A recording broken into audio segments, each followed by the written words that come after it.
Good evening, I'm Dagan McDowell. And I'm Sean Duffy. Welcome to The Bottom Line. It is said that loose lips sink ships, and the SS Biden is going down. And its crew members, well, they're going down with it. After too many days, the public is just now becoming privy to information regarding the well-being of the man sixth in line to the presidency. Up until just hours ago, it seemed like nobody had any idea what happened to Defense Secretary Lloyd Austin. His own deputy secretary was just as confused as you and I are. But no need to panic, says the White House. They are fully confident in his ability. Whether he's doing his job from home or a hospital bed, what could go wrong? If an adversary launches a nuclear ICBM, we have 15 minutes to determine whether the United States is targeted, how it's being targeted, or whether it's some type of test. And if in that 15 minutes you literally can't find the Secretary of Defense because he's in the ICU, that is not only dangerous to every American, it's dangerous to the entire world. Is there anybody actually running this government? I'm laughing, but it's not funny. The idea that the defense secretary doesn't tell anybody he's apparently very ill or was. I mean, I think, we need to know what is the situation, what was the procedure, what's his medical condition now. The lack of transparency, particularly this administration, is troubling, to say the least. He's in charge of the nuclear codes. That's a serious problem, but it just shows you how, particularly this administration, believes they're above the law, that the rules don't apply to them, that they're special. The rules don't apply to them. We learned that a long time ago, and what is most shocking in this case is that they never existed in the first place. The White House putting their brains together today to mandate cabinet secretaries. This is really great. The cabinet secretaries notify their bosses when they call out sick. Innovative concept, and the White House hopes you'll sweep this screw up under the rug where things like the Afghanistan withdrawal live. Why should we believe anything that this administration tells us about anything ever again? I think we all recognize, and I think the Pentagon has been very, very honest with themselves about the challenge to credibility by what has transpired here, and by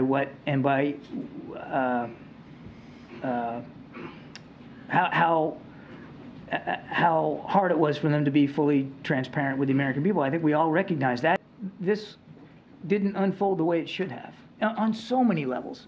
And if this all taught us anything, it's that we ought to think twice when the White House assures us Joe Biden's in good health.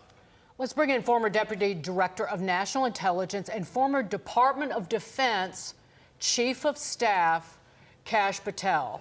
So Lloyd Austin had surgery for prostate cancer on December 22nd, and based on what we have looked at, nobody knew that he even had prostate cancer. And then he was in the ICU. He's still in the hospital, in the ICU for a week. The White House didn't find out until last Thursday that he was even in the hospital. Kash, what is your central takeaway from this epic screw-up? This is a disastrous national security failure. As a former chief of staff of the Department of Defense, I was charged with the National Command Authority and effectuating it from the President of the United States to the Secretary of Defense. Why is that so important? No one is complaining that Lloyd Austin not receive medical treatment.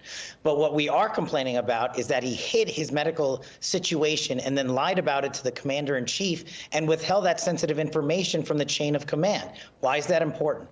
The Constitution and the law require that the unbroken chain of command for the National Command Authority be present from the President of the United States to the Secretary of Defense 24/7, 365. The Department of Defense does not stand at the ready 97% of the time and take a breather the other 3%. We do reps and sets for 100% of the time, 100% of the day.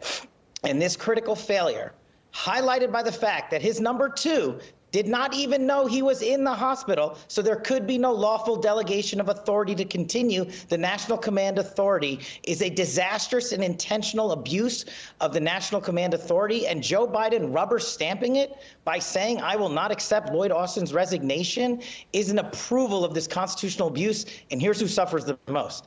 are men and women in uniform who wear the cloth of our nation to defend us on the front lines because their senior leadership cannot give them the command and control authority designed for them by the Constitution. They have failed them in the field. This man must be fired, and Congress must do some digging. So, Kash, there's a lot of blame to go on the shoulders of Lloyd Austin, no doubt. But it's troubling that the White House, when you have conflict between Russia and Ukraine, conflict in the Middle East, that they can go days and not hear from, not know where the Secretary of Defense is, and that doesn't raise alarm bells. That doesn't raise concerns in the White House, especially with all the global conflict. This does speak volumes about what's happening inside the White House itself. Sean, you raised such a good point. What if there was a hostage situation for an American in Africa? What if there was a two-front war in the Ukraine and Israel? What if a terrorist situation arose in Southeast Asia and the President of the United States called the Secretary of Defense only to find him MIA? That is exactly the point. This National Command Authority has been destroyed, and the mainstream media is carrying the water by saying, oh, it's okay, nothing to see here. They've done such a great job. What have they done a great job with? Murdering 13 Americans in the disastrous Afghan withdrawal, allowing 2 full frontal wars to start, allowing China and Russia to grow Al-Qaeda on the rise, and Iran to get $6 billion to attack American installations 100 times on their watch. That is a monumental failure. And Americans, not politicians, Americans should be just over the moon upset at how offended this conduct has jeopardized our national security, and there should be a chorus along Democrats and Republicans for him to be immediately fired. And what do they say? They say, oh, we've implemented a policy now that will inform everybody when someone takes a holiday. Hey, I was there at the Office of Secretary of Defense. If you're out, we know it, and we inform the chain of command. All you have to ask yourself is this. If this happened under President Trump and a Secretary of Defense and myself took a day off and we didn't tell the White House, what do you think the media would do to us? Well, I'll show you what the media did. After Joe Biden won, look at this headline. Over and over again, this is the utter garbage that we heard and we saw. This is from the Financial Times, an opinion piece, November 2020. The grown-ups are back in charge in Washington. The grown-ups lead with incompetence and they lie blithely. That's who's in charge. Final word, Kash.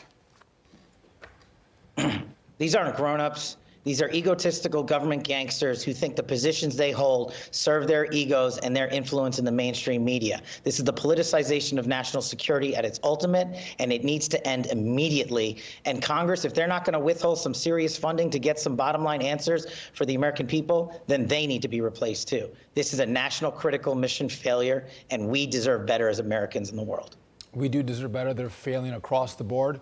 Kash Patel, always a pleasure to see you. Thanks for joining us on The Bottom Line. We appreciate it. Thanks, guys. Have a great day.